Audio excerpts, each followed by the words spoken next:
the floor, or 2 person in one floor, very big ones. The kids were at home, Zooming and playing, PlayStation all day long.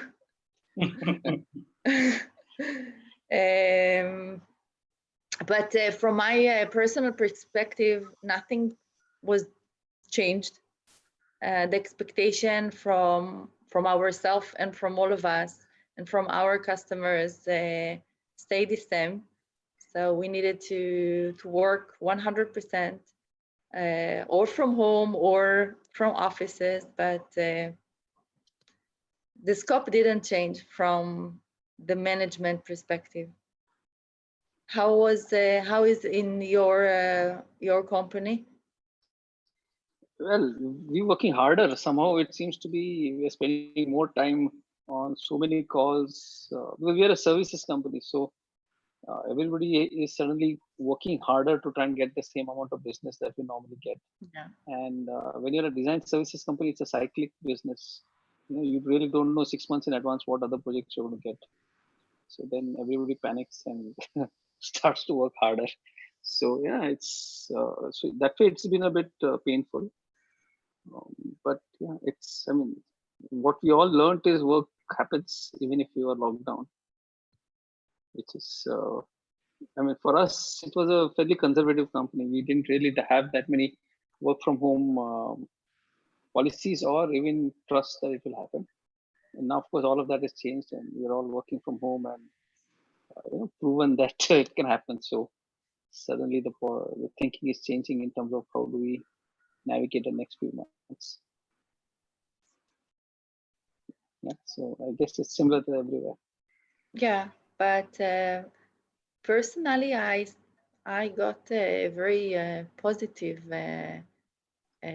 period from at home. Everyone at home. We have like a quality time to be together, watch TV together or movie all together, play box games all together. So I think that we all always we gained from this period, although it was very hard, but we gained. Yeah. Yeah. So for us, it was different in the sense 3 of us in 3 different rooms locked up and all working on Zoom or maybe some other. My kid is doing his Zoom classes from his school. My wife is also studying, working. So, all of that. Yeah, so in Israel, it was not so serious. And they just, the education prime minister said, if you will not do that, if you will not come to school to the Zoom, nothing happened. So, good. The kids were very, very happy. So how did you commute to office? Well, the offices were open, and now 10% are allowed to come. No, but how did you go there? I mean, did you use public transport? The car. Yeah, we could use the car. Your own car. Yeah, my own car. No public transportation, but the private car. Yeah, and so that's I guess important. Yeah, exactly. Yeah. So for us in India, that's going to be a major problem because many of the people, use public transport, and so then how do we solve for that? Something that is concerned. So we may never get to 100% staff coming to office. It might still be only 25 to 30%. And all the grocery stores and all other supplies were open? Yeah, the essentials were open. Yeah, as normal, but we used to, all of us used to typically go once a week and buy for the week. So it was. Sorry, I think we are in a webinar and we're chatting ourselves. Yeah, we have some good crowd joining in now. Yeah, we have about 40 people coming in. We have another minute or so. Okay, good. Yeah. So I will tell you all that it's my first time that I'm joining a webinar. So I'm a little bit excited. Yeah. So thank you for having me. Yeah. Very excited. It's my first time hosting one also. So Oh, good. So good luck. good luck to you too. Thank you. Sneha, we have seen you on talking to camera so many times. That's different. Nobody's there, you know, it's just me.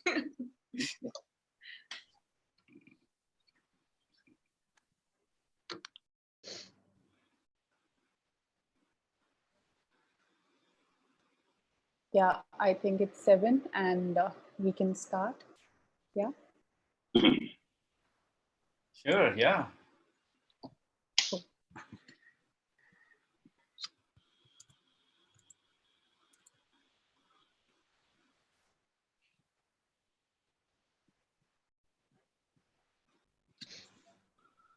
Yeah, Sneha, I think you can go ahead with the introductions first. Yeah. All right. All right. Good evening, everyone. Hello. And welcome to our webinar series. We're very, very excited to have you all. And we love the numbers we're looking at right now. And we see so many more people joining in. If any of your friends cannot join this session, we're also going to be live on YouTube. Let them know they can join in and look at us there and hear all these amazing people talk. I'm Sneha Badoria. I'm a design director at Huge Designs, and I'm going to be your host for today.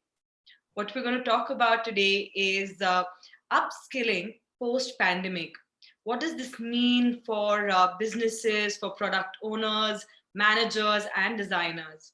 Before we get into all of this amazing, spicy conversation, let me introduce and welcome our panelists for today. I've got Narendra, who leads a large team of designers at Tata Elxsi, has been instrumental in taking a design studio and making it one of the largest design houses in Asia.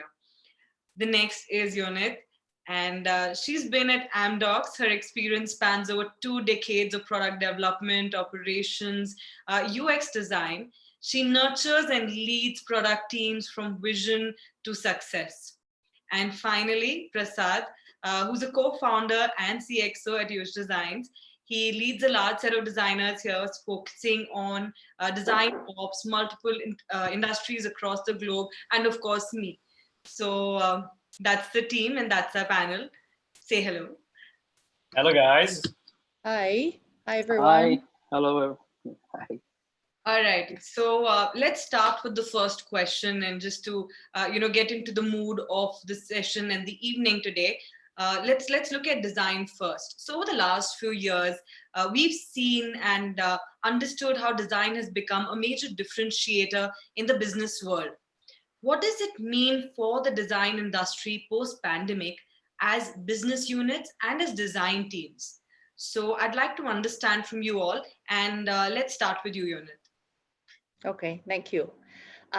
So first, I would like to start with my experience, the personal experience on the day-by-day work, working at my office, which in general, there is no major change or an impact on the way we are currently working, because we are actually working from multi-sites for several years now. So, and we're working with the virtual team, which is the product, the design, the development team. So in general, it's not new for us for working years with persons and not actually meet him face to face. But we do see how the business and how the business challenge changing the way we provide the solution to our customers. We already see the big change in the way we as a person and our customers consume our needs, how we buy or order groceries or clothing, entertainment and music, and even more. And everything started online, right? We said before that every week we're going to the grocery and buy some food, but there are some cases that even that is not available, and we need to adapt. the new ways and to start shopping online. So it means that the design need to think about a wider population now, and not only to consider the gender and the age as we thought always as today, but also we need to think about the previous knowledge of the technology of our new potential users, which we didn't think about before. The level of the technophobia, whether they are afraid of the technology, and how we can assist to overcome those obstacles. So it all means that we need to identify all the various personas, and now we might have a new personas that we didn't take before in under consideration, which is, for example, the health, all the medical health and the forms that didn't think that they need to provide online solutions. So now they need to come and think about that. But not only the design itself, but also our process need to be adaptive. The user validation or the customer validation that we did, we flew to abroad to see our users and conduct validations, see face to face how they are working. And now this process need to be adopted again, and the UX and also the designer need to be more sensitive and should have the ability to interview the users or the potential users remotely, to read the interviewed emotions using the voice, and not only face to face. And if we're lucky, we can use the Zoom, and we need to understand the face language. So this is something that we need to adopt quickly in order to improve ourselves.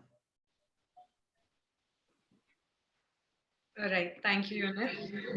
Let's hear what Narendra's perspective on the same question is.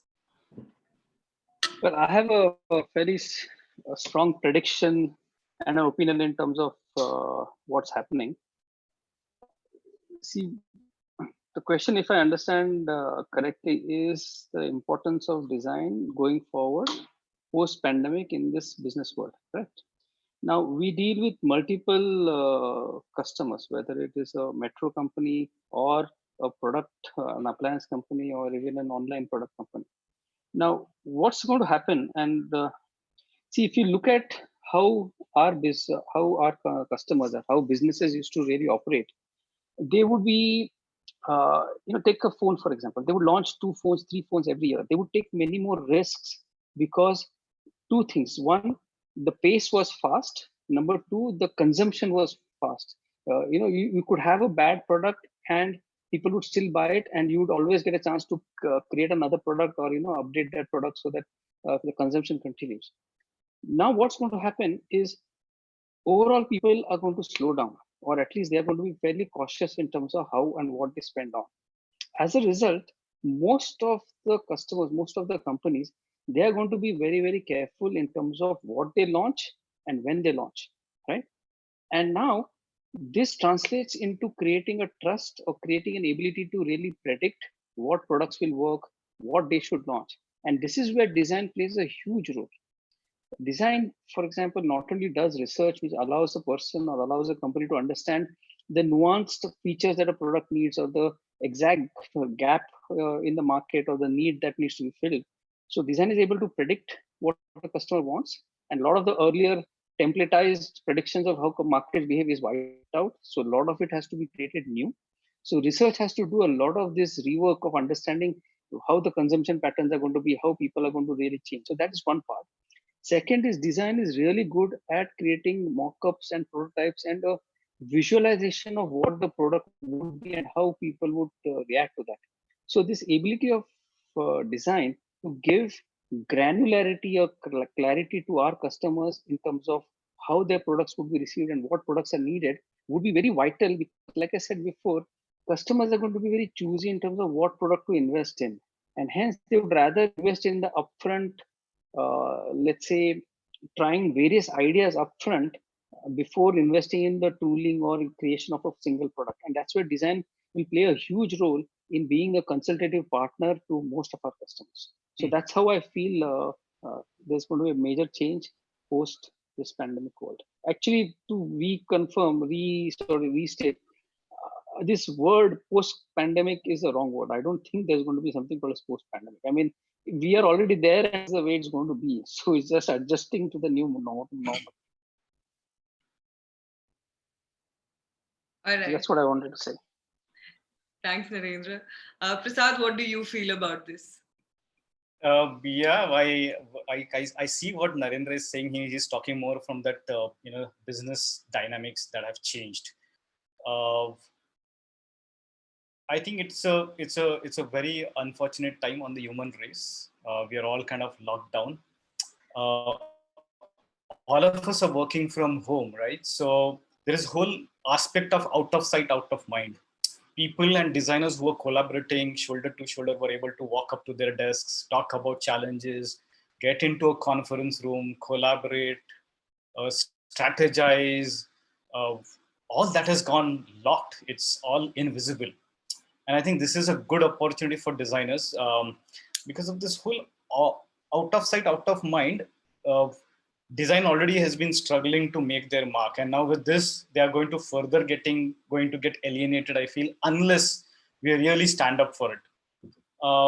My suggestion is that we should probably keep in mind the self-reliant aspect of it. We should be able to create a reliance on the design department, design teams for the businesses. And what I mean by that is think about how the businesses, companies, your clients start relying on your insights.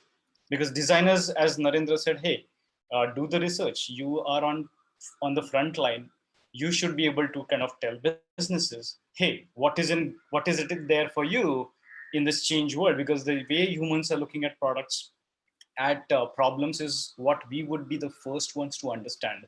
And so we would be the ones who would be able to come up with design solutions.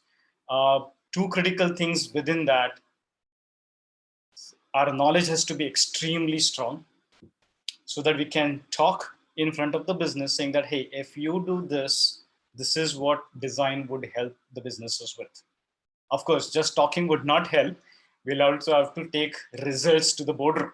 We will have to say, hey, here are the design options. I think that's what Narendra was saying, that, hey, let's have some prototypes. Let's conceptualize few things. Take it to the boardroom and talk about not just that, hey, how this design looks good, but talk about the fact that, hey, this design has an impact on the top line or the bottom line of your business. And this is how. If it is a product that affects top line, talk about that. If it is a bottom line product, talk about that. I think then the management there will take notice that, hey, design is not just, nice looking user interfaces and products on the shelf, but they're going to move the needle for the business. And right now, businesses need that very strongly. So sharpen your skills.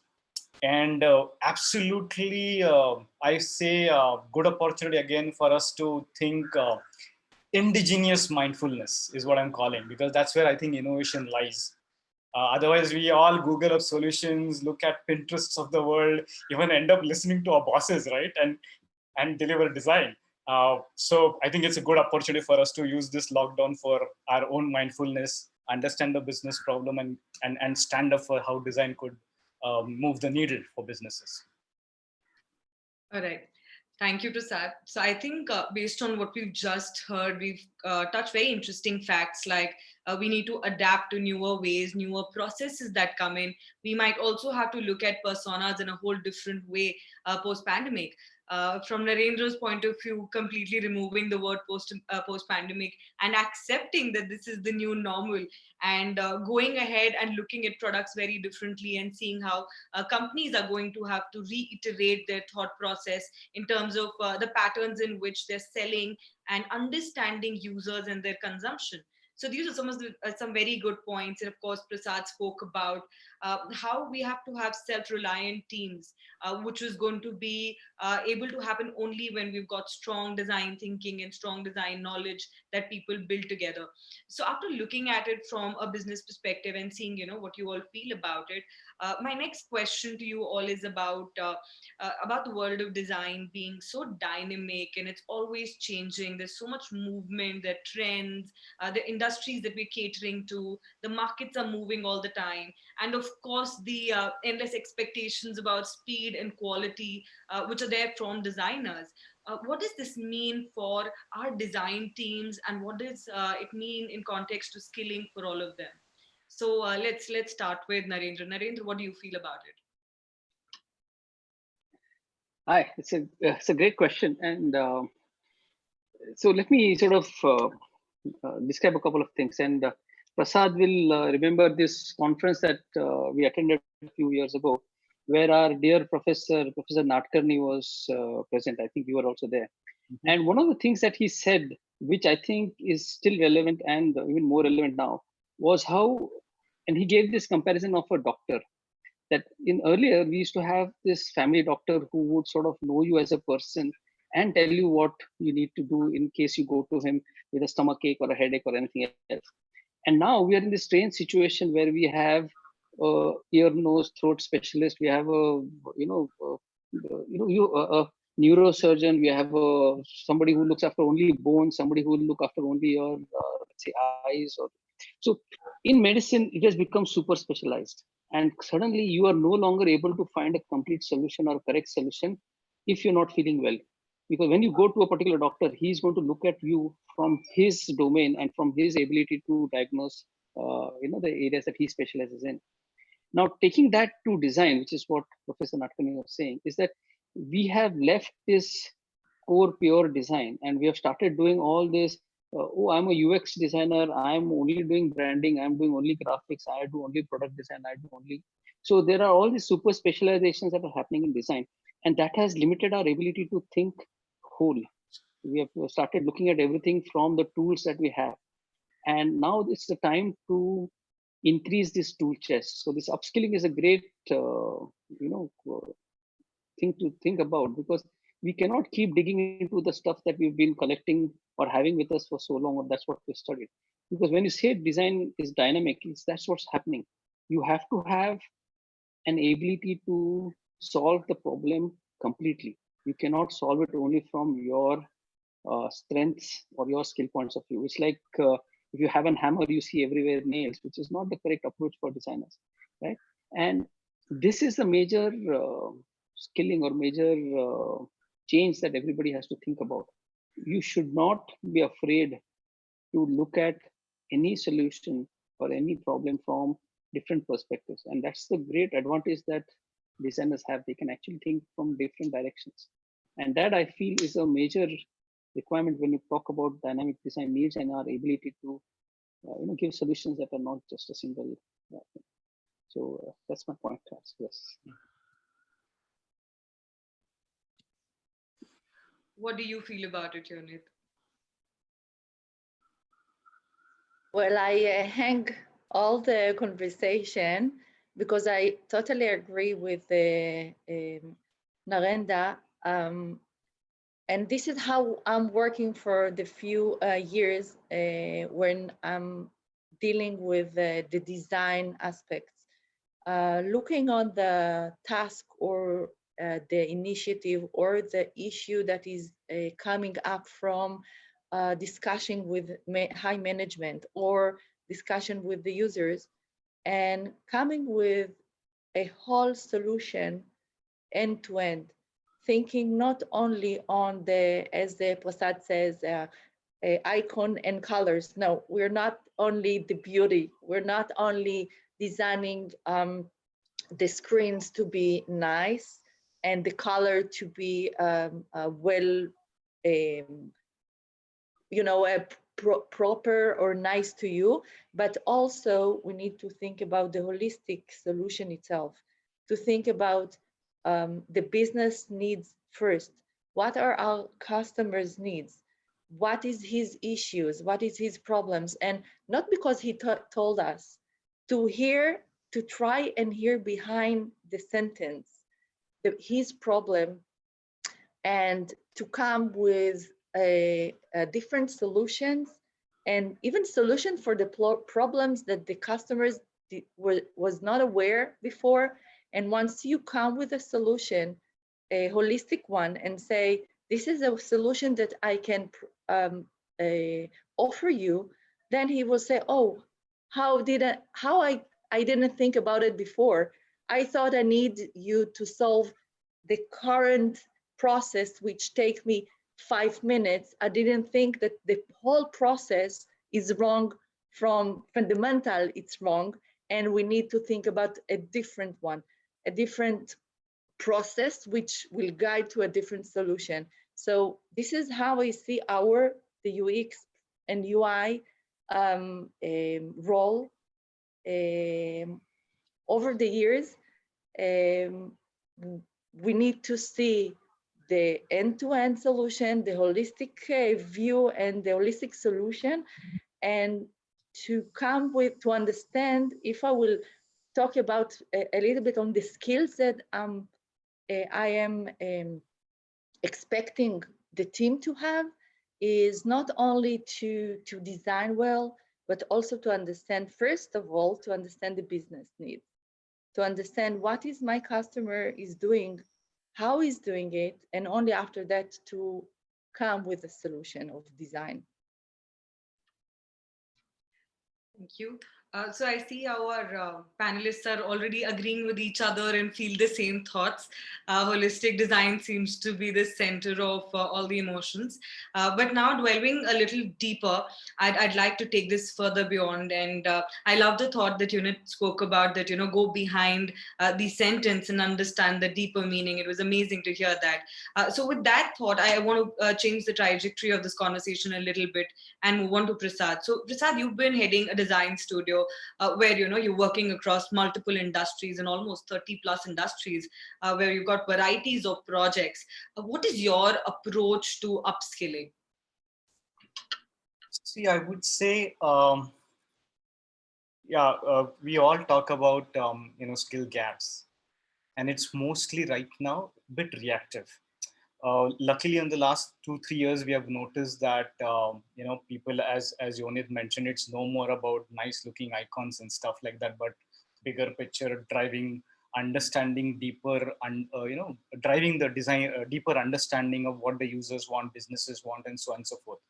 I've also seen that designers, or also design managers, have also moved from being isolated design teams, bunch of guys working on creatives, to a larger kind of setup, and it's not that they are feeling like it's an individual activity. So that's a good thing. But I feel to be able to look at upskilling strategically and not like a ad hoc process, we need to have a structure around it. And if you have to have a structure, that means you will have to operationalize this little more carefully within the larger umbrella of design operations, so that people, product managers, clients, everyone perceives that as a critical or a serious part of the system, and not just that, oh, we need some creative, let's go to the creative guys. When we start transacting with businesses, of course, there would be these systemic things that will always come as an hindrance to our creative thinking, design thinking, because that's where solutions for larger business problems is going to happen. So what I'm saying is, put some operational processes in place, typically known in the industry as design ops. Is your team able to scope things correctly? Are you able to hire the right talent in the shortest possible time? Are your processes able to be predict outcomes? Are you able to predict the speed of the project when it will be completed and launched? Are your knowledge bank centralized enough so that every designer, every team member who wants to understand the methodology, the standards, the best practices, all in one place? So you build that system first. Now, when it comes to, I think, upskilling, quickly, if we can get the base knowledge correct, I think then it creates the foundation. right now, and I'm going to talk about especially the Asian or the Indian subcontinent, because most of our audience is from there. And I see that if we can get the base knowledge correct, base knowledge would mean uh, the entire user-centered design process thoroughly well ingrained in ourselves and all our team members, then the foundation is kind of created there. Versus, hey, the customer has asked for a design, okay, let's put some designer together, let him react, solve the design problems, hopefully they get a solution. Client doesn't know what design really brings in and the value. So I'm seeing that for upskilling, first get the foundation clear, and then thereby go ahead and talk about, hey, what does skilling really mean? What I'm going to do is take take a pause and really have Yonit and Narendra also participate as to how they feel after we imagine that the skill is the base skill is in place. How do we then move into upskilling? And there are different things, right? There is technical skills, and there are these so-called behavioral skills and leadership skills, and so on and so forth. So yeah, let's have that round of conversation and see what does it mean for all of us here to be successful. Narendra, would you like to go ahead? Yeah, sure. I think though what Yonit might say would be more in line with what Prasad was saying, because my take is slightly different. It is more from the individual's perspective rather than the team and the company's perspective. So I'll just lay out what I think. Um, and again, I'll give another example, and I hope you don't mind me sort of going all over the place like this.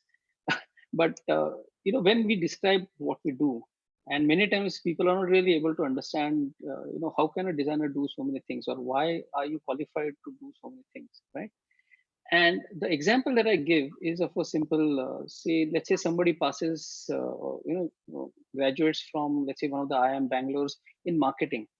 Now he's a marketing graduate and he can sell soaps and he can sell cars, right? So what he's learned is the fundamentals of marketing, and then he can apply it to anything.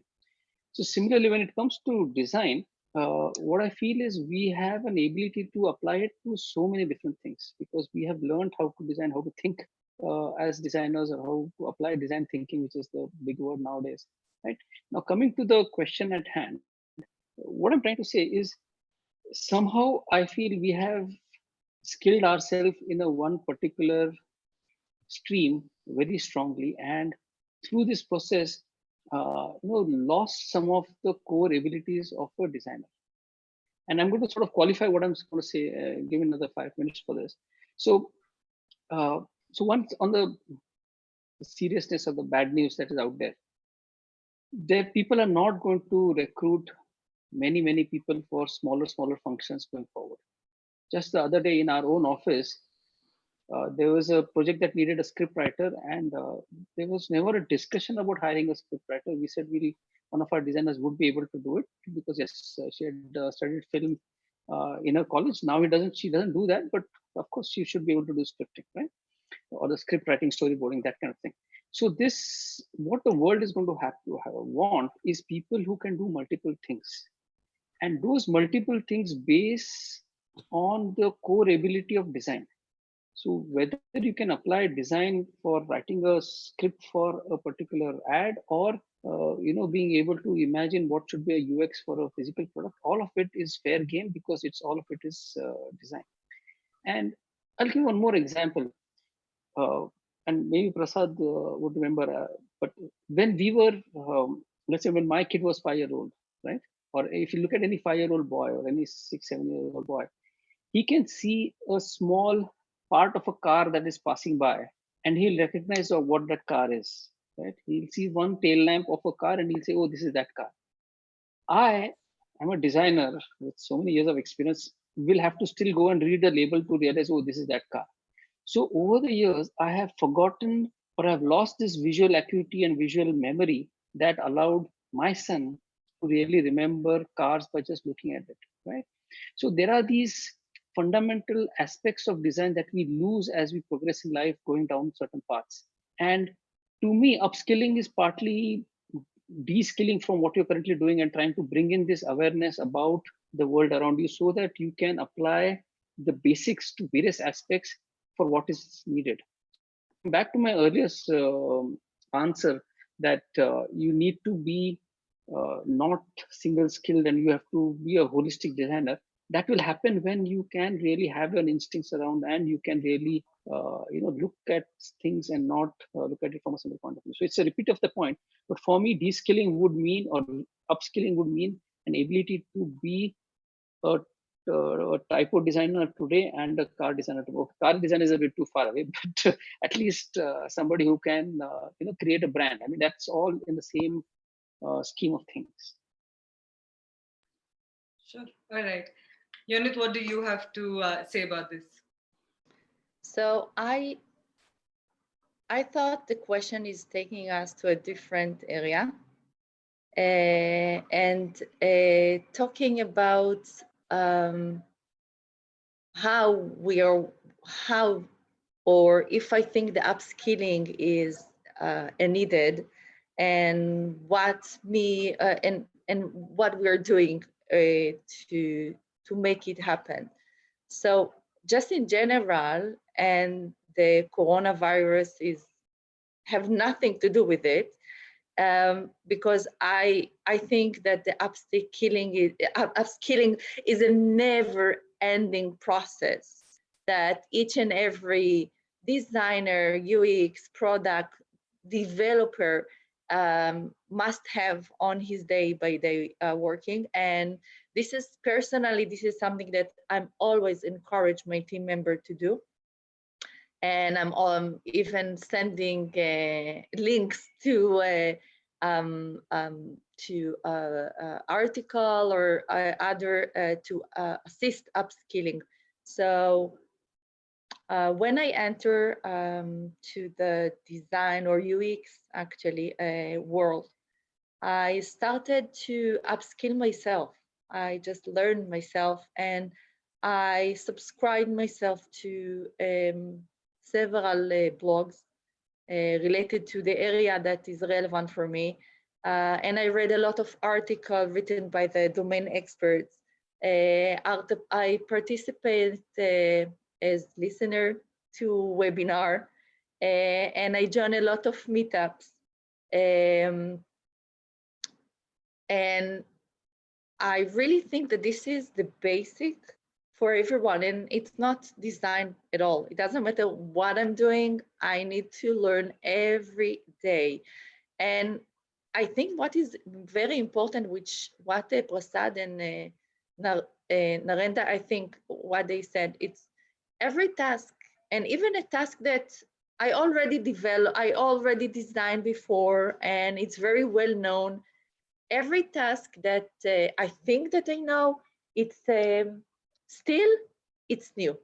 Still, I will have something new to learn. Even if it's something that I didn't pay attention before, because the task was very new for me and I concentrated on understanding the subject. But now, after a few months that I have similar task, I will look at it on a different angle, and what I will improve myself, because I will upskill myself on under or different angles of these tasks. And maybe I will do research not only on the area that I'm managing, but also I will interview the users, what they don't like, what they do like. I will interview the product managers. I will interview the developers. What is wrong there? Do you think that this is the right solution from development perspective? Like taking it to other areas in order to upskill my knowledge and be better to the next features and the next tasks. All right. Thanks, Yunit. So I think some very interesting topics have come out. One, of course, being about the fact that knowledge is something which is a never-ending process and people are always learning, to the fact that you have to unlearn and de-skill some things to actually grow and learn more. To something in a very strategic way, how to plan skilling in context of design ops and creating the right processes. Now, in the context of, you all three come from very different contexts of industries, and the sort of work all three of you all are contributing in. So what I want some specific pointers in context to how do you motivate your teams towards skilling and also measure it? Because of course it's essential to grow and learn, but there's also important as an organization or as a team lead or as a design lead to know how your team is grown, and if it's actually grown or it's just an imitation of what we really see. So I'll start with you, Unit. Tell me, what do you feel about it in context to how would you like to measure the learning, and how would you motivate your teams? So I will touch the organization that I'm coming from, the MDocs company, that for several years now, we have MDocs conducted the e-learning and the option to learn from frontal, from in front of the computer. So in this way, the employee could register to whenever he less occupied or where the subject become more relevant to him, and the e-learning are always there and already available. And while doing that, we need to make sure that we build a solid upskill program which answering the employee curiosity and the point of interest. So building e-learning is not enough, but we need, as the Prasad said, we need to understand what to taught and what to learn. And in addition, I think the organization or the manager need to assist the team to make the learning part of their working day, part of their tasks. So I need to complete to design this and that and mock up or wireframe this and that, and I need to register and take this e-learning or to read this blog. So this is something that needs to be in our vein as part of our DNA, and not to neglect it. I think that in the new situation that we are in, I think that the employee, I mean, when MDocs introduced the e-learning, we look like, really? They are saving on us. They don't want us to go outside and take courses outside of MDocs. But now that we have this new situation, we think it differently. We think like they were innovation. They were innovating with their thoughts. They thought about it without even knowing what will happen. And now everything is there available to us to take the e-learning. And I think that we need to take this opportunity and to attach it to the new experience, which holds you. It's really have a lot of pros. You don't need to invite a lecturer which live abroad, because it's possible and his access is there. You don't need to fly him to your abroad, and the participant can take the session at home or at office, saving the time traveling, the parking, the thinking about transportation. So I think there is a lot of good there. And from Sneha, you asked about the measurement. How can I measure that? So I think, just to look on the team and the job and the work and to evaluate it. The work quality, the flexibility, agility, the ability to change, and the willingness of the team to tackle different and new tasks, which we were not aware of. This is very easy to see. All right. Okay. And Prasad, what do you have to say about this? It's not an easy job. Neither for the designer, neither for the system that a designer would be working as. He could be an employee, he could be a contractor, he could be a freelancer. And I see that the world is moving really fast. Look at 20 years back, right? The manufacturing setup had its own time and they would have a specific learning time, but that's not the case today. Most of the time, people are busy with projects, project delivery. And then most of the time we get to hear this, right? Where is the time to learn? Because learning as a concept is always seen as, oh, there's a class for 2 hours, I'll go attend. Probably there will be some, questionnaire that I have to answer and hopefully I'm done. Or as Yonit is saying, oh, there's an e-learning program, mandatory, there's a reminder that comes up and then I have to take it. I take it next screen. And hopefully the organization feels, oh, everyone is learned. And maybe there are a few questionnaires, at the end, somehow I fill them up and end of the story. I feel gone are those days. Because imagine there's something that gets discovered or someone invents something in one part of the world, next day it's on your WhatsApp. So technology or the information flow is that fast. So I believe knowledge is out there. Now, if I want to build a career, if I'm a design manager, and if I want to build a strong team, I need to look at how I can convert that knowledge out there and bring it into my system and bring it into my people. Or if I'm an individual, how do I get it and use it so that I become a better practitioner because I now know this knowledge. So I'm not just looking at information that comes to us through the WhatsApps and the Instagrams, but convert that into a practice. Now that practice can't be embedded by a business or a company. The individual has to convert that into practice and then say, hey, I learned this and I'm able to demonstrate that value.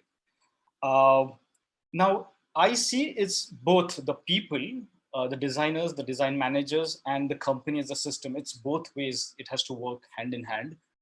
And so that's what I meant by the design, operationalizing design, design operations as a system, where both together, it's like a symbiotic relationship between the design manager and the designer, saying that, hey, together we feel here are the gaps that we have in our skills as a system. Hey, and these skill gaps could be small, medium, and large.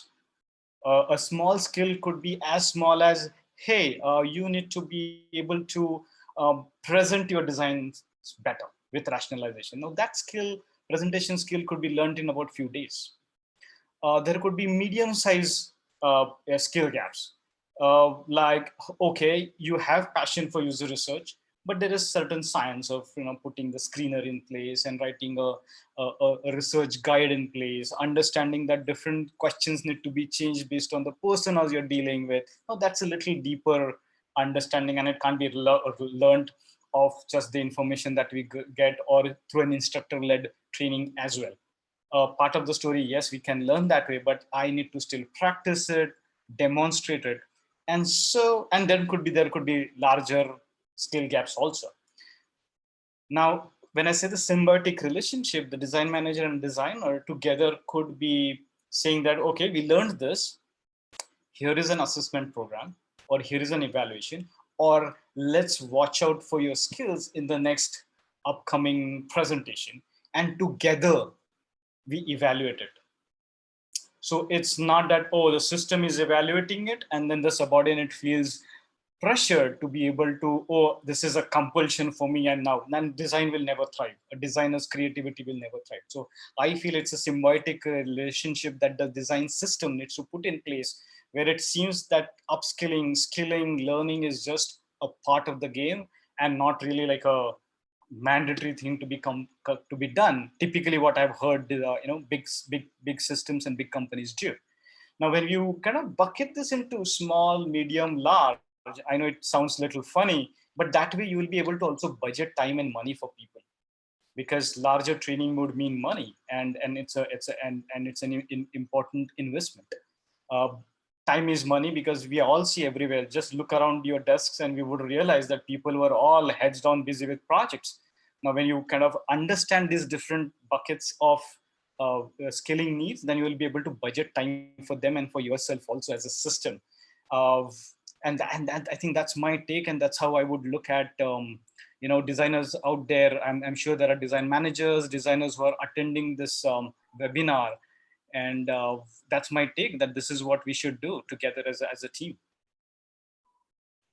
Right. So Narendra, you also spoke about earlier the fact that there should be multiple sets of skills, and you're looking at the post-pandemic approach of how people will have different skills and hone different new skills, also unlearn some and grow onto the others. While they're doing this, and especially in your setup where you've got such varied number of people, how would you measure and help people grow in this space? Okay, so the reason I'm smiling is because okay, my answer to this question is very specific to certain things that we do in Tata Elxsi. And for a name Tata, we are very, very informal when it comes to design, at least within the way we work in terms of processes. There are hardly any. Um, and one of the things that I very strongly focus on when I'm recruiting is an ability of a person to have that ambition and have that guts to try out something new and really feel that he needs to improve on a day-to-day basis. So what Yonit was saying about ability to learn, I think that's one of the biggest skills that a person can have. Learning how to learn. And moment you know how to learn, you are never afraid of trying out new things. So those are certain very important things that I look at when I am recruiting. And hence the answer to your question in terms of what we do in terms of upskilling or measurement or training is very specific to the kind of people that we have. And answer is very brutal. It's very harsh. I mean, what we end up doing is we just throw them into the deep end of the pool. I mean, there is a new project that needs this new, completely unknown thing to you, but so what, right? Of course, we'll not let you drown, but this confidence that the team members have of trying something new that they've never done before and learning in the process, because now, because we're an agency, we come across as consultants. So whatever we do to our customers has to be coming across as done thoroughly, done by experts, which means the team has to suddenly become experts in this new thing that they're trying to do very quickly. And that ability happens when you have that gumption, that confidence, that attitude of trying something new because you can do it and you know you can do it. So for us, learning is literally just getting down and doing it. It doesn't matter if you've not done it before. And the core thing holding everything together is if that designer is going to sign his name on that piece of work, then he has to be proud of it. He has to be able to defend it. And if he has to really work very, very hard in his own time at his home, practice somewhere else so that he comes and does a good job, then he will do it, because now his name as a designer, as a professional, is something that we value and we want him to value. And moment somebody wants to be a known designer with good work under his belt, he will do whatever is needed to learn those skills that are required. So that's how we sort of bring it together. Measurement is just more of an ability of a person to just jump into any new thing. So, some people can do that, some people can't. And yes, of course, we are flexible. We know certain people who would rather go deeper and become better at what they're doing. Some people are better at doing something new because they get bored of doing the same thing again. So that allows to have this mix of people and hence mix of training, mix of measurement. So that's us. All right. So with this, I'm going to quickly just throw some questions at you all, which are coming from the audience as well. There's some very interesting things that they want to know, and whoever all three of you, whoever feels comfortable taking it up, please take it up.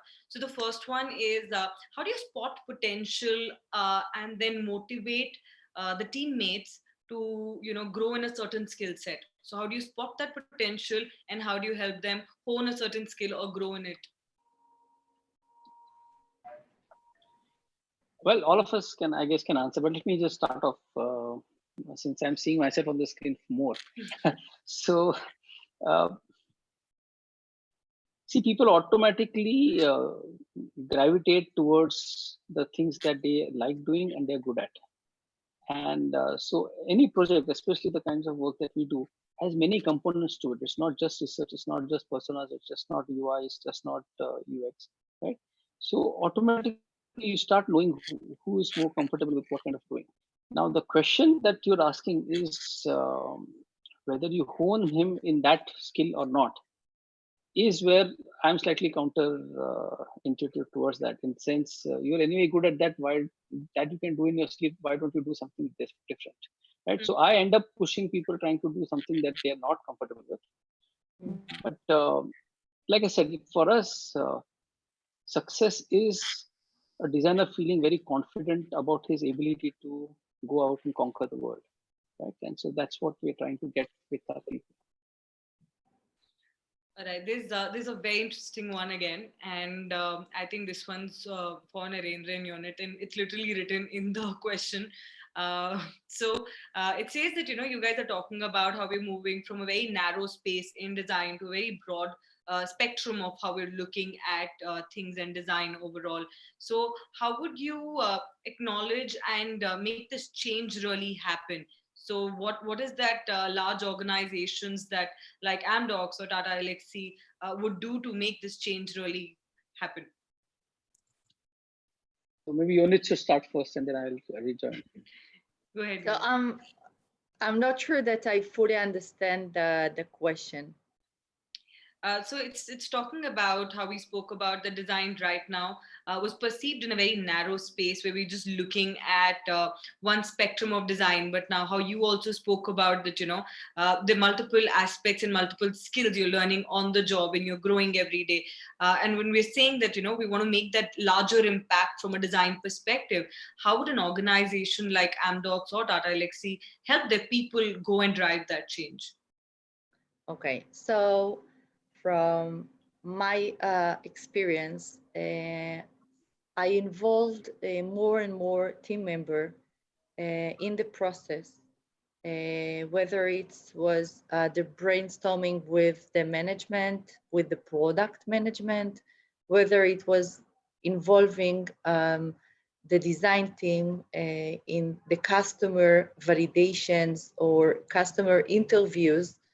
And in this way, I tried to, and I exposed the design team and the UX team to more roles which are part of the team and part of the project. And in this way, they took all the point of the view, the different views on the project, and understood how the end customer is seeing their design and how it's influenced to the user. And they understood how the customer who buy from us the solution look on the solution and what he is looking for and what is his questions about the solution that we're about to provide. And once you have this full view, and at the end of this process, they are involved as part of the development team as well. And probably you are working on the same process that the designer are part of the development team, and they sit, if available, they sit all together on the same room, or they are part of the daily meeting. So it's opened the mind of the designers and the team member to all aspects and all the area that influence the solution, the end-to-end solution, the vision, the user experience, the design, everything. And also the architect solution, whether we will take this solution from the architect perspective or the other one, till the code that the developer will write, whether it will take this code or that one. Yeah, so I'll add, let's say, my flavor to what you said, and it's somewhat similar in line. And I'll have sort of two-part answer to this. So one is brainstorming, which is what you said, and in terms of how do we make our people really grow that perspective that someone was asking. Luckily for us, we have various domains, right? From automotive styling to service design to UX to graphics, branding. So typically our brainstorming contains people from different domains coming together trying to solve this problem. And that exposes everybody to completely new kinds of thoughts that come from different people, right? And the question always, which let's say I ask or what I expect, is it did not have to be that domain specific person to come up with that idea. It could have been any one of us. So our ability to really, like you said earlier, to think in different directions should be something that we should enhance, we should really protect and grow, which is what I've been saying since start, right? Now, the second part to what I'm saying is, for us, business acquisition is again a big deal. We do a lot of time, spend a lot of time in front of customers trying to win new projects or understand what their issues are, or understand, sort of discuss with them what we can do for you. And now in that meeting, typically there will be a salesperson and there will be a designer. And you cannot have 20 designers from different domains go and discuss or understand what the problem the customer might have. You have just one person. And this one person's ability to discuss a solution that might lie in any domain is something that is very important for us. So this ability to grow people in terms of thinking from different directions and being confident enough that he's in front of customer discussing a completely different solution that he's not a domain expert of is something that we value, and I think is what's going to happen in the future, for us at least. Thank you. All right, so we've just got the last few minutes left, and in this, I want to quickly take a moment and ask you one final question. But before that, a quick recap on a few things that you all spoke about. So for a lot of people have asked this question as well, is what's next for them. So guys, look at expanding your horizon in terms of the knowledge you have, and learn different things, practice it on the job, find the right mentors who are going to be able to help you do this. And again, don't be mad at people who throw you in the deep end. They will not let you drown. They will still save you and maybe teach you a few new skills. So that's that. And now with the last few minutes, I want you all to give one piece of golden advice in context of what do you feel upskilling would mean for industry leaders and design teams. One piece of golden advice. Yes, maybe I will start first because I have this thing that I really want to say, and it's a bit controversial. People may not agree, but I totally believe in it. And so since I'm going first, the other two panelists can have a chance to sort of refute me. So this is what I strongly feel. I feel that good processes hide bad designers. So let me just repeat, good processes hide bad designers. What I mean by that is you have such a great templatized tools and processes everywhere that you just end up following them step by step without really getting your heart and soul the solution that you're doing. And you end up with almost like a cookie cutter solution because you have followed the process and that's the solution that has come. It will look good, will work good, but it is not you and it is not be perfect for that particular brand. And what I have seen happening is by blindly following templates that are done by major experts and have been recommended, you end up killing your own instincts. You end up killing your ability to sort of have a gut feel. You will blindly follow what consumer research data is shown. You'll blindly follow certain other aspects, and then you'll come up with a solution that you don't have your heart in it, or you don't really feel about it. So my advice, if I might say so, is don't follow processes blindly. Of course, processes help. They'll end up guiding you and creating a correct solution for you, but they are not the Bible. You should question it. You should at least allow instincts to grow, because what happens when you work on a project is your instincts grow. You understand the user, you understand the context, and then you know whether something would work or not. And you don't have to go back to the user just to prove what you already feel. So that confidence in your own self or your own instincts is something that I would advise you all to protect. That's my thought. So, good processes, good process hide bad designers. That's what I wanted to say. I like what you said. And I thought about the subject that we talked about, the upskilling. And I think it's one of the most important thing for us as an employee, as a career person, as a UX, as a designer. Don't stop learning. Don't stop asking questions.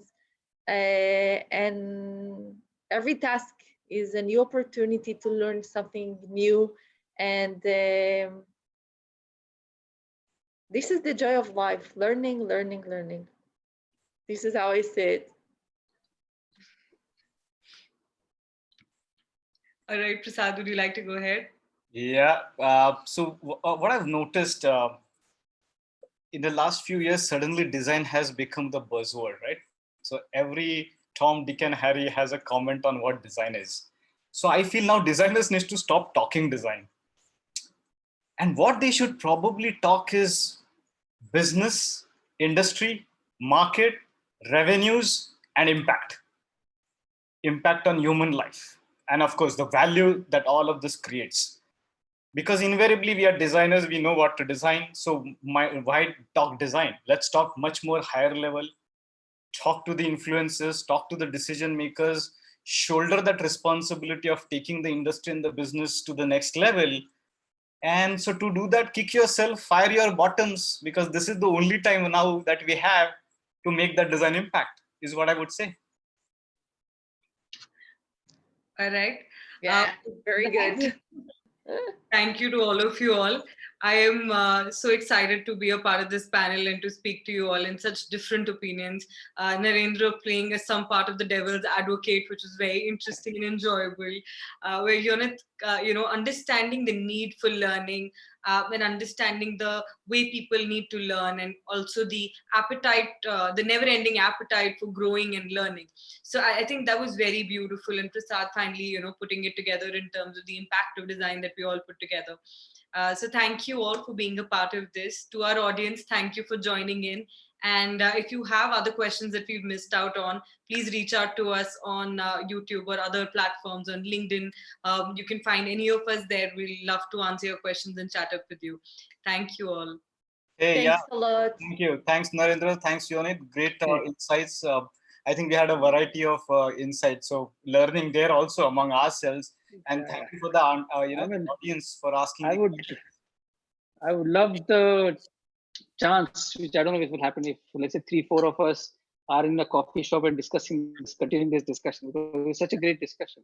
Yeah. And thanks a lot for you guys for having me here and to give me this opportunity. It was really a pleasure. Thanks a lot. Thank you. Thank you. Okay, goodbye.